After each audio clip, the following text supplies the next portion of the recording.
¿Qué tal? Muy buenos días. Me da mucho gusto saludarte este domingo.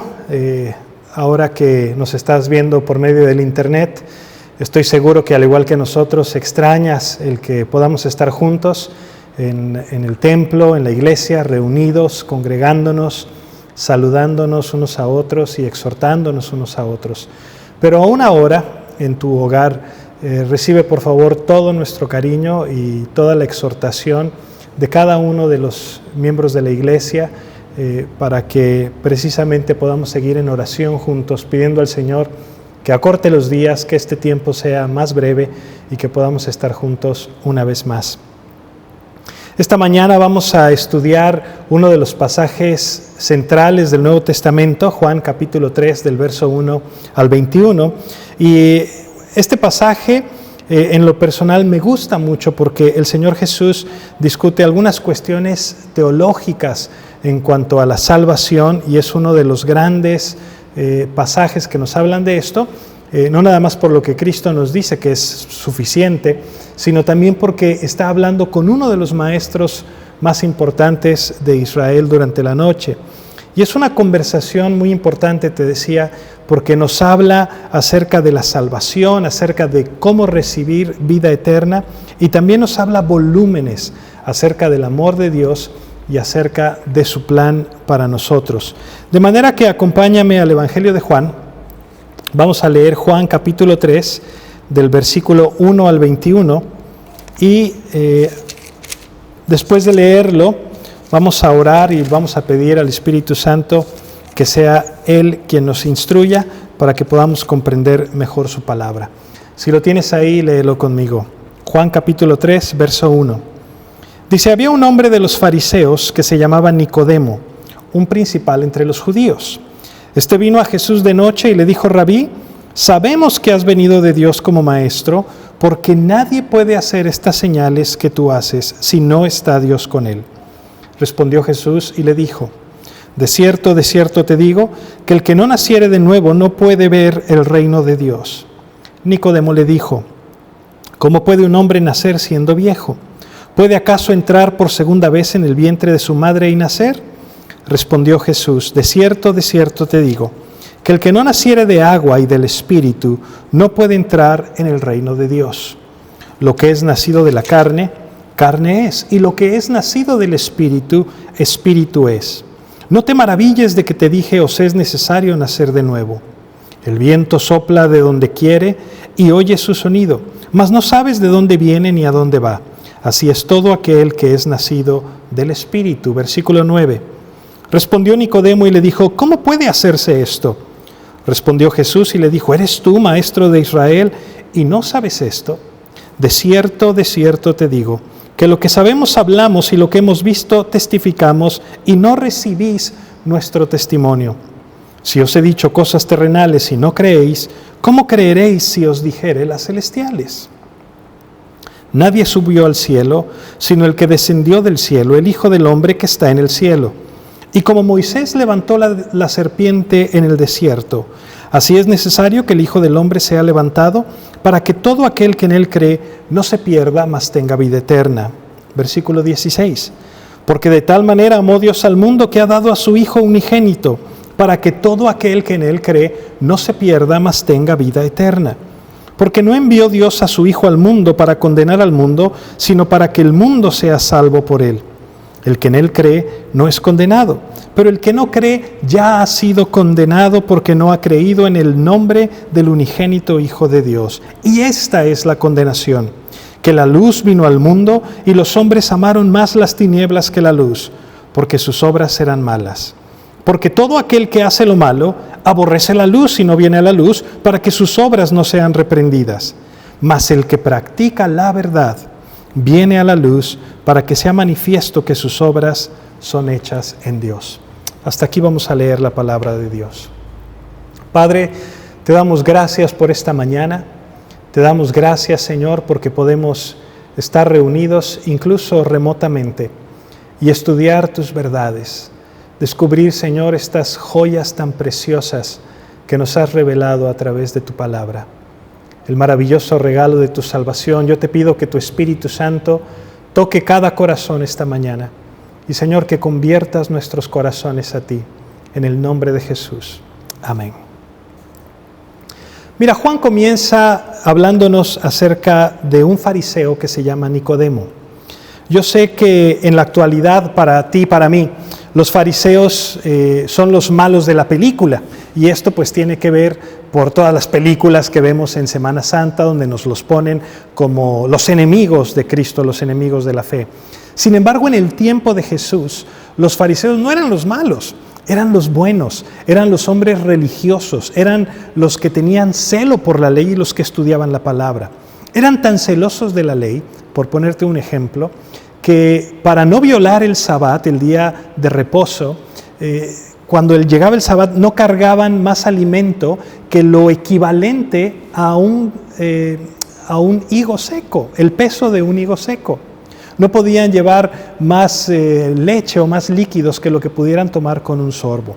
Incluso la tradición de los judíos decía que los hombres no podían atar ningún nudo en el día de reposo, pero a las mujeres se les permitía atar su rebozo o su mascada, lo que ellas traían. De modo que si un fariseo llegaba al pozo por agua y de pronto encontraba que el mecate estaba ahí, la cuerda estaba ahí y no estaba atada a la cubeta, entonces le pedían a su esposa que usara su rebozo para atar el nudo y poder sacar el agua, con tal de no violar la ley del día de reposo. Eran hombres muy celosos, y Nicodemo no nada más era uno de estos fariseos, sino que además era un principal entre los judíos. ¿Qué quiere decir esto? Quiere decir que era un gobernante de Israel. En aquel tiempo, el gobierno de Israel estaba constituido por un consejo de 70 ancianos que se conocía como el Sanedrín. Este grupo de ancianos estaba formado por religiosos, pero también por laicos, y ellos tenían jurisdicción sobre todos los judíos en toda la tierra. De modo que Nicodemo era uno de ellos. Pero además, en el versículo 10, Jesús lo llama maestro de Israel. Y sabemos que este hombre no era un neófito, sino que era uno de los más grandes maestros en Jerusalén. Era considerado un hombre muy letrado. Más allá de todo esto, por si lo que te acabo de platicar fuera poco, podemos trazar el linaje de Nicodemo como una familia de la aristocracia, incluso hasta llegar a los macabeos. Y los macabeos eran muy respetados en la cultura de los judíos. De modo que ahí tienes a un hombre que es educado, que es estudiado, que es respetado, y sin embargo viene una noche a hablar con Jesús, a este Jesús que está causando tanto revuelo entre la población. No por nada el Señor Jesús habla con Nicodemo con un lenguaje altamente simbólico. ¿Por qué? Porque estaba hablando con alguien preparado. Estaba hablando con un teólogo que iba a entender los conceptos y las palabras que Jesús le estaba diciendo. El Señor no habría hablado de esta manera con alguien que no entendería estas cosas. De manera que esa noche en Palestina, este hombre, confundido, perplejo quizás, con todos los acontecimientos, empieza a recorrer los intrincados callejones de la ciudad de Jerusalén para encontrarse con el joven rabí. Era la reunión más importante en la vida de Nicodemo, una experiencia suprema, una reunión entre él y el Señor Jesús cara a cara. Escucha el versículo 2. Hablando de Nicodemo, dice: este vino a Jesús de noche y le dijo: Rabí, sabemos que has venido de Dios como maestro, porque nadie puede hacer las señales que tú haces si no está Dios con él. Respondió Jesús y le dijo: de cierto te digo, que el que no naciere de nuevo no puede ver el reino de Dios.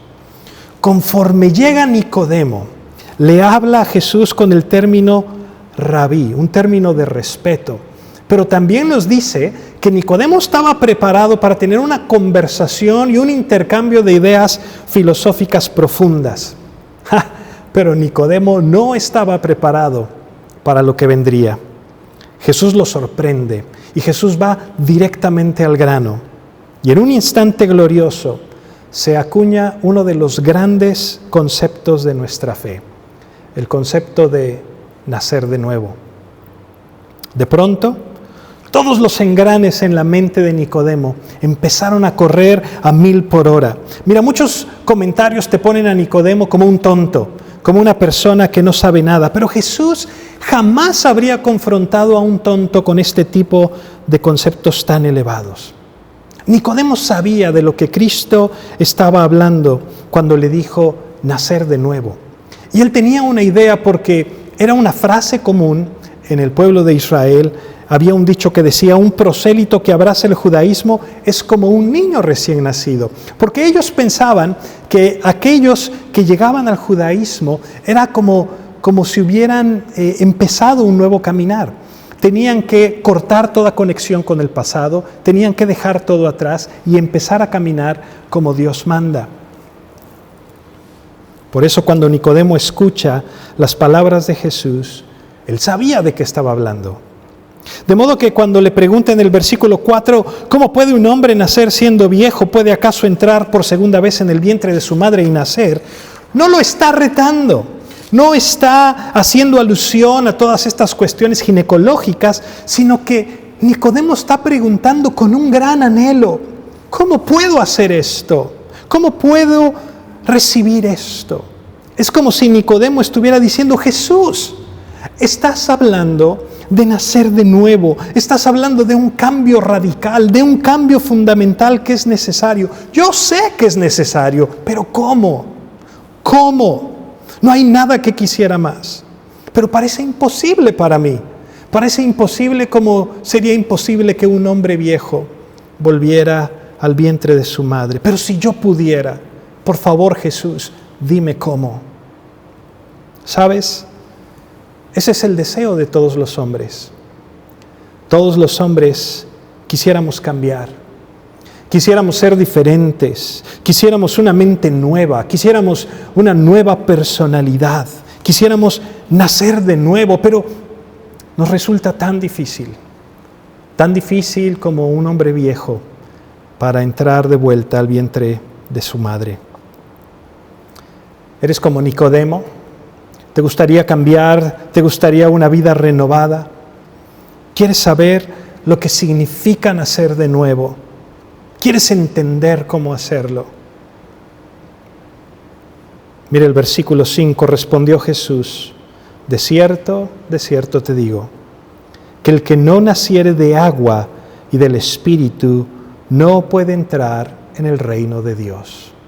Una vez más, Nicodemo entiende lo que Jesús le está diciendo, porque más adelante, en el versículo 23, nos dice que Juan había estado bautizando en aquella zona.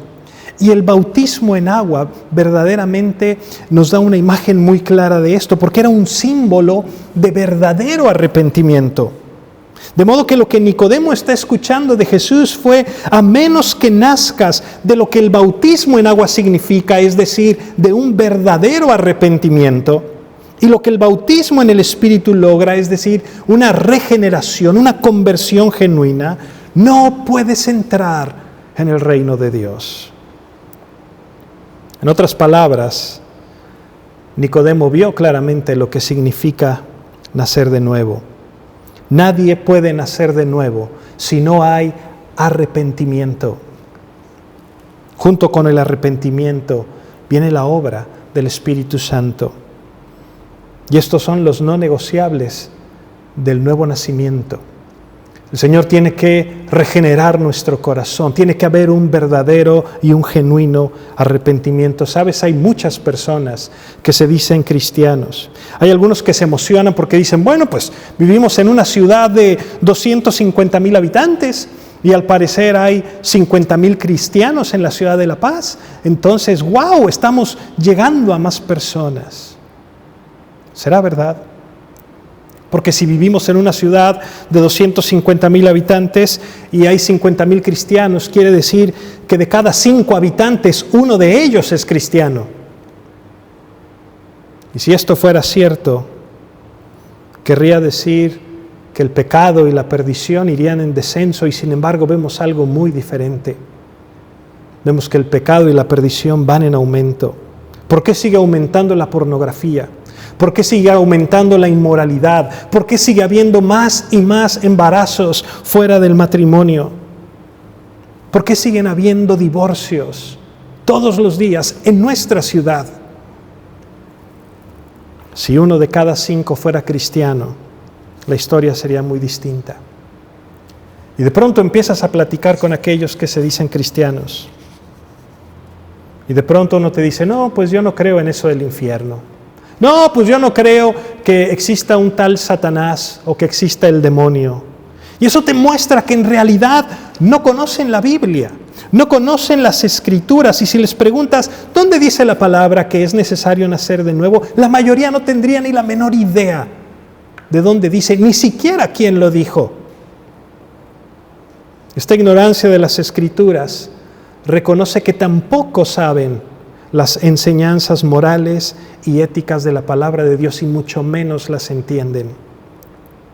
Si no las entiendes, ¿cómo entonces puedes arrepentirte genuinamente?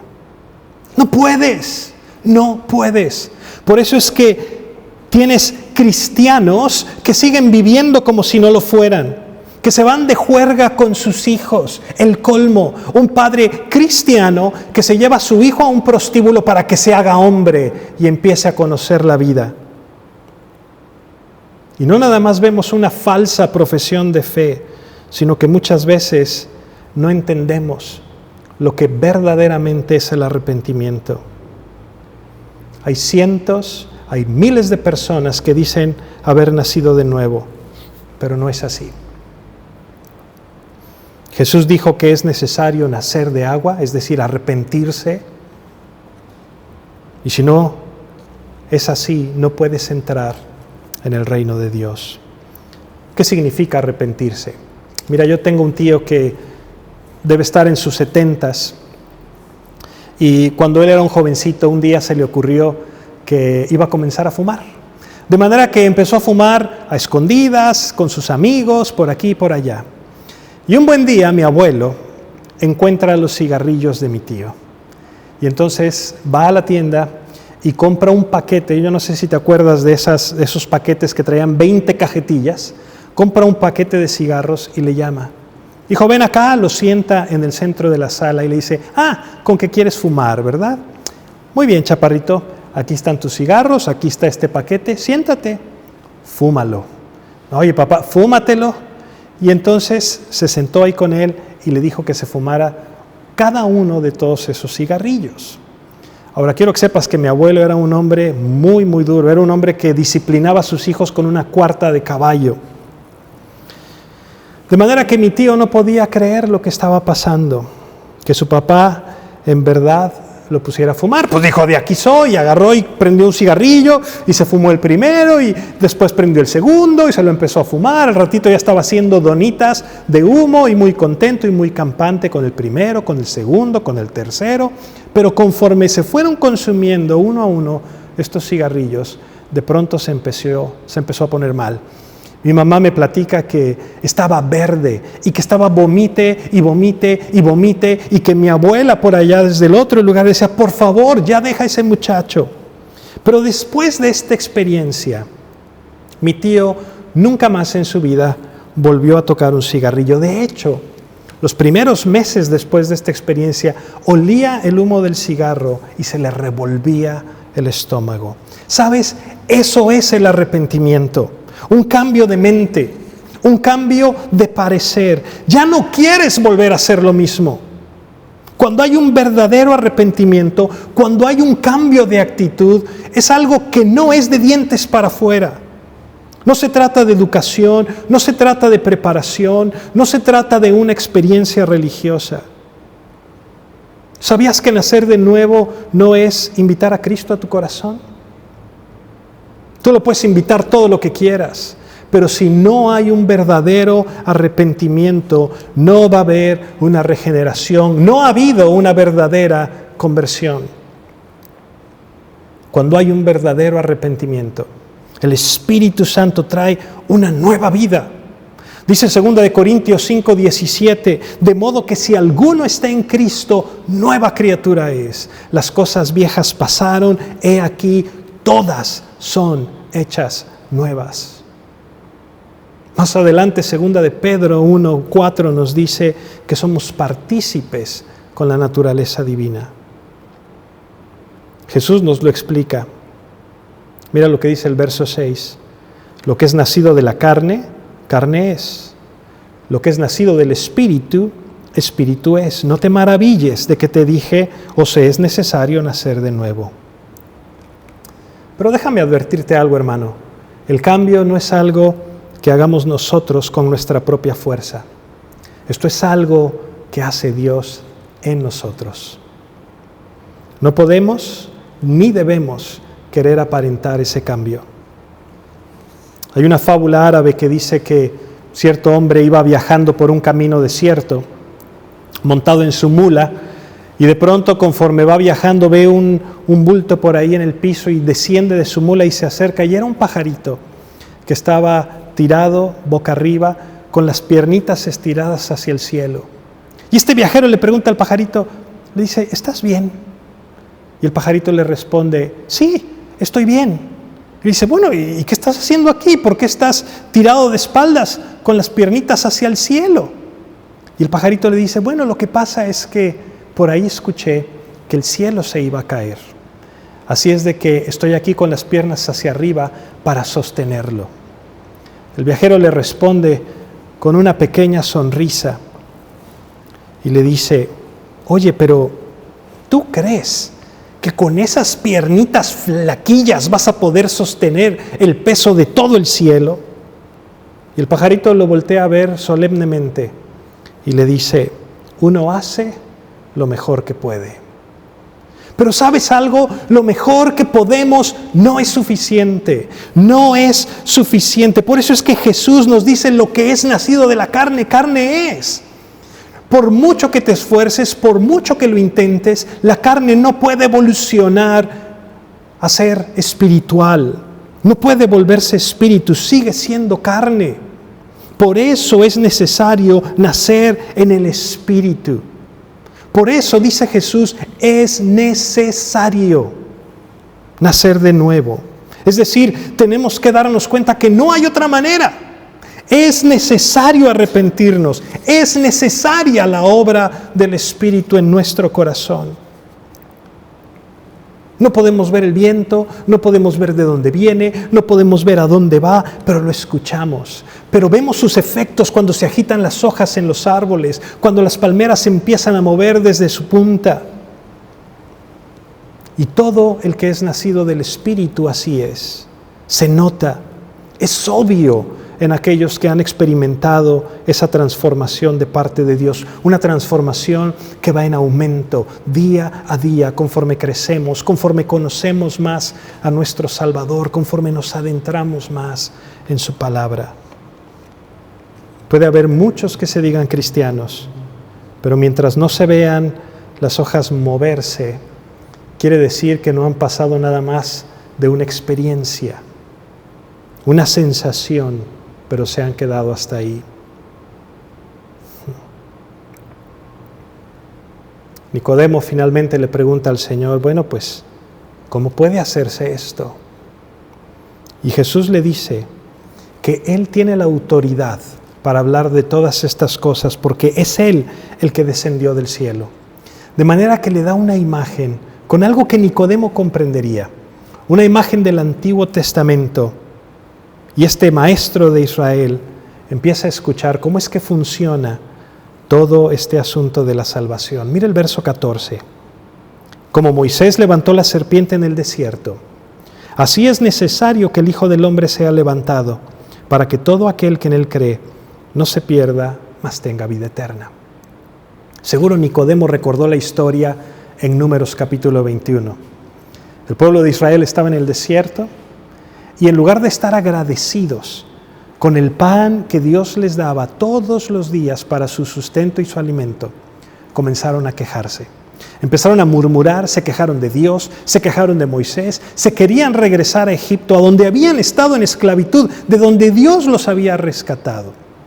Obviamente el Señor no tolera ese tipo de quejas. Y el juicio de Dios vino sobre la nación y una plaga de serpientes llegó y empezó a morder a la gente. Y la gente moría por causa de la mordida de las serpientes. Era tal la mortandad, era tal la desesperación, que arrepentidos fueron con Moisés y le dicen: Moisés, por favor, perdónanos, pero además intercede con nosotros delante de Dios para que nos perdone. Moisés va con el Señor y el Señor le dice, habla con Dios y el Señor le dice que se haga una serpiente de bronce y que esa serpiente de bronce la ponga sobre un asta, de tal suerte que todo aquel que fuera mordido por las serpientes pudiese voltear a ella, y cuando la gente volteara serían sanados. Y resulta que Moisés obedece, hace esta serpiente de bronce, y cuando alguien era mordido, volteaba a ver la serpiente levantada en el asta y vivía. No tenían que hacer nada más. No hacía falta ir de rodillas desde donde estuvieran todo el camino hasta la serpiente de bronce, o descalzos hasta el lugar donde estaba el asta. No tenían que hacer grandes ofrendas, no tenían que hacer ningún sacrificio adicional. Lo único que tenían que hacer era voltear y ver a la serpiente que estaba alzada. Jesús le explica a Nicodemo: mira, así como esa serpiente, es necesario que Cristo sea crucificado para que todo el que crea en Él no se pierda y tenga vida eterna. Esa imagen de Números era un ejemplo de lo que sería la cruz, que toda la humanidad, estando muertos en nuestros pecados, en nuestros delitos, podemos voltear a la cruz de Cristo y recibir la salvación que solamente Él nos puede dar. Ese nuevo nacimiento, esa regeneración viene de Dios, de nadie más. Escucha cómo lo explica Jesús. Dice: porque de tal manera amó Dios al mundo, que ha dado a su Hijo unigénito, para que todo aquel que en Él cree no se pierda, mas tenga vida eterna. Porque no envió Dios a su Hijo al mundo para condenar al mundo, sino para que el mundo sea salvo por Él. Hermanos, esto nos habla del gran amor de Dios. Piénsalo. A lo mejor alguno de nosotros estaría dispuesto a morir por uno de sus hijos. A lo mejor estarías dispuesto a morir por tu esposa o por tu esposo. Pero estarías dispuesto a morir por una persona que no tiene que ver contigo. Por una persona que no nada más no tiene que ver contigo, sino que se la pasa hablando mal de ti, que se la pasa tratando de ofenderte, que hace todas las cosas que te molestan, por una persona que se burla en tu cara y todo lo que tú representas, por una persona que incluso te traiciona, que incluso te denigra. Piensa en la peor persona que te puedas imaginar. ¿Estarías dispuesto a entregar la vida de tu hijo por esa persona? Dios nos amó tanto que envió a su Hijo, su unigénito, a morir en nuestro lugar para darnos vida eterna. No vino a condenarnos, vino a salvarnos. ¡Qué amor tan increíble! ¡Qué amor tan increíble! Cristo vino a salvarte, no vino a condenarte. La gente a veces tiene una imagen torcida de Jesús, de que viene a condenarnos, cuando en realidad debería de tener la imagen de que es Jesús quien nos viene a salvar.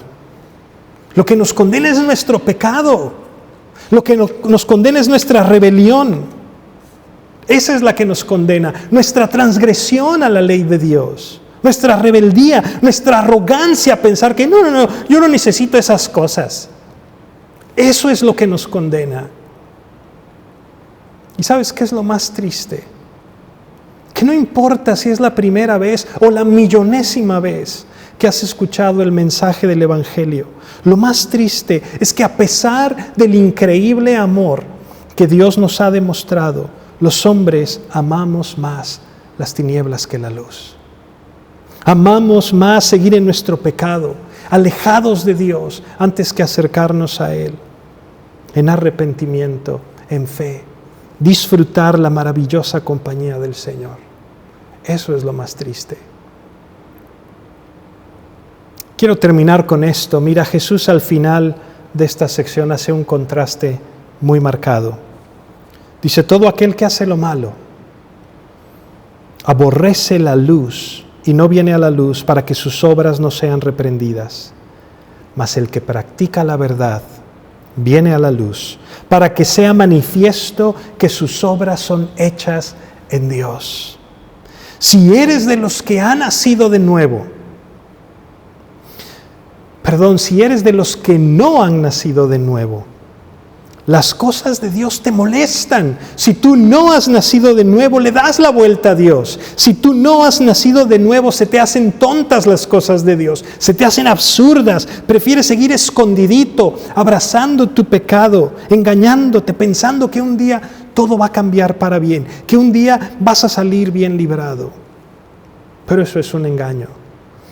Escúchame. En cambio, si tú eres de los que verdaderamente han nacido de nuevo, de los que practican la verdad, los que la viven, entonces vienes a la luz. Y vienes a la luz para que se vean las cosas que vives en el Hijo de Dios, que es quien te ha dado esa vida, quien ha transformado tu corazón y quien te ha dado una nueva identidad en Cristo Jesús. Cristo cargó nuestros pecados en la cruz. Dice la palabra que por nosotros fue maldecido, que por nosotros fue hecho pecado, para que tú y yo fuéramos la justicia de Dios en Él. Y Él murió en esa cruz, pero venció a la muerte, venció al pecado, resucitó al tercer día y nos ha dicho que si le recibimos, que si creemos en su nombre, Él nos da el poder ser hechos hijos de Dios. Nos permite nacer de nuevo. No engendrados de sangre, ni de voluntad de carne, ni de voluntad de varón, sino de Dios. Deja lo que estás haciendo un minuto y haz una oración sincera, haz una oración profunda. Habla con Dios, arrepiéntete con sinceridad de tus pecados. Ponte a cuentas con Él esta mañana. Y recibe su salvación, entrégale tu vida. Cree en lo que solo Cristo nos puede dar. Cierra tus ojos conmigo. Padre, tú conoces los corazones de todos nosotros. No hay nada oculto delante de ti, Señor. Tú conoces todos y cada uno de nuestros pecados, de nuestra rebelión. Señor, esta mañana te pedimos que escuches la oración de cada corazón arrepentido, de cada persona que genuinamente quiera venir delante de ti, pedirte perdón, decirte, Señor, no quiero volver a mi pecado, no quiero volver atrás, quiero honrarte a ti, quiero vivir para ti, te entrego mi vida, Señor Jesús, yo quiero esta vida de la que tú hablas, yo quiero estar reconciliado contigo. Yo quiero vivir en tu presencia por toda la eternidad. Señor, que tu Espíritu Santo traiga ese arrepentimiento genuino a nuestros corazones y que seas tú, Señor, quien permite que cada uno de nosotros podamos venir a ti y ser transformados en hijos de Dios. Gracias, Señor, porque tú eres fiel a tu palabra y creemos en tu promesa. Recibe toda la gloria en el nombre de Jesús. Amén. Te doy las gracias si hiciste esta oración y te aseguro que cuando hacemos y tomamos una decisión de este tamaño, lo que estamos haciendo es lo más importante de toda nuestra existencia, el poder ser transformados y venir delante de Él. Deseo con todo mi ser que esta semana sea una semana de muchas bendiciones para ti, para tu familia, y que a pesar de que estamos en nuestros hogares, quienes no debemos o no podemos salir de nuestro hogar, te pido que sigas en oración por aquellos que tienen que salir, que tienen que trabajar, que tienen que estar frente a frente con este virus horrible que estamos experimentando, que pidamos juntos la protección del Señor, que pidamos por nuestras autoridades, que pidamos también por las personas que están en los centros de salud, otorgando ayuda a todos los enfermos. Y a lo largo de estas semanas, sigue leyendo la palabra de Dios, sigue orando, sigue aprendiendo de Él, sigue modelando en tu casa lo que significa amar al Señor Y sigue también cada una de nuestras publicaciones que hacemos en nuestra página de YouTube, en las redes sociales. Mantente en contacto con nosotros, haznos saber tus necesidades de oración y sigamos orando los unos por los otros. Somos el pueblo de Dios y debemos mantenernos unidos, confiados y seguros. Él es nuestra fortaleza. Mira, le comentaba a una de nuestras hermanas en la semana que cuando la palabra habla de que el Señor es nuestra fortaleza, no habla de que sea nuestra fuerza, habla de una fortaleza, un lugar en el que tú puedes refugiarte, un lugar impenetrable. El Señor es tu fortaleza. Refúgiate en Él, créele a Él y sigamos confiados en su amor y en su misericordia. Que Dios te bendiga y seguimos en contacto. Hasta entonces.